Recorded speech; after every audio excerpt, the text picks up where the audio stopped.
Hey everybody, this is kind of something I thought we would do that would be kind of fun for us as a church. I am putting together for the next 10 weeks, 10 videos, one video a week, trying to answer some of the more common questions we get at the Pastor Q&A or the Coffee with the Pastor on Sunday mornings. Not so we don't revisit them later or anything like that, but just common questions folks have in the church. And this week I thought we'd kick it off with the one that seems to get asked the most. And in fact, I actually just got asked this earlier this week. What is the best Bible translation? Now, I have a handful of Bibles here in front of me. My ESV Thin Line Bible.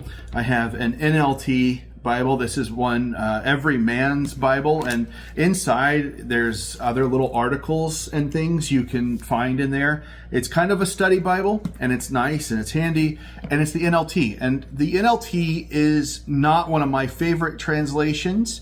It's a fine translation, I guess, but it's not word for word. I'll get into that in just a second. I have here an NET, New English Translation, and by Thomas Nelson, and it's just a reference Bible, little cross references here, and not a lot of study notes or anything like that. There are NET Bibles you can get that do have a lot of study notes, and this is a thin line Bible. You can see the paragraph type format. This is my ESV Thin Line. This is the type of Bible you just take and throw in a backpack or go with you whenever you're going to go for.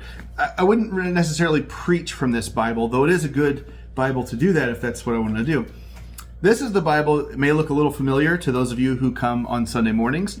it's a preaching Bible, really. It's just single column, verse by verse. I'll take us here. We've been in we've been in 2 Timothy lately, and you can see kind of the difference there, how I put different stuff in there.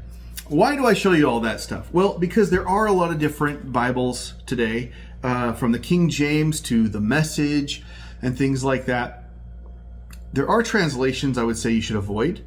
The Message isn't necessarily one I would say avoid, but it's not one I would do regular reading from.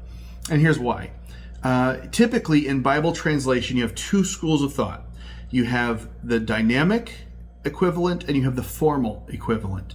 The CSB Bible tries very hard, and it's probably the best one, at least according to the people who publish the CSB, Christian Standard Bible. They try to meet very much in the middle between dynamic and formal. The NLT is a dynamic equivalent. What the translators are trying to do is bring in the thought for thought, what the verse means, and bring that along as to what the text is saying. And so you'll get something like, let's see here. Well, we've been in 2 Timothy, so let's go ahead and go to 2 Timothy here. 2 Timothy 2, verse 15. Work hard so you can present yourself to God and receive His approval. Be a good worker, one who does not need to be ashamed, and who correctly explains the word of truth. It's not a bad translation, and you get the meaning of it, and it's much easier to read. But if you come over to, say, the LSB, and you come to that same verse, it's going to read like this. Be diligent to present yourself approved to God as a workman who does not need to be ashamed, accurately handling the word of truth. Now, this is more formal. This is going to be more word for word what the Greek is saying. It's not going to be perfect. There is no way you can take something from the Greek and the Hebrew, the Aramaic, and bring it into English, and it's going to be the perfect translation. What is the best Bible translation, though? Well, opinions differ on that. You have KJV onlyists who will tell you the only Bible is the King James. You have pastors who will swear that the NLT is the best Bible. And I disagree because that's my opinion, right? And we all know opinions are like armpits. Everybody's got a couple and they usually stink. But I will say this. What is the best Bible translation?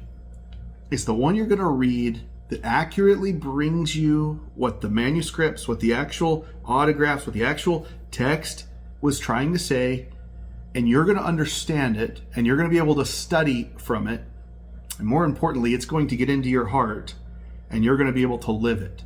The best Bible translation is the one you're going to read and put in your heart. So if that answers your question, I hope it does. What is the best Bible translation? There you go. But that's it for this video, and hopefully we'll see you again in the next one in a week answering another question. So see you then.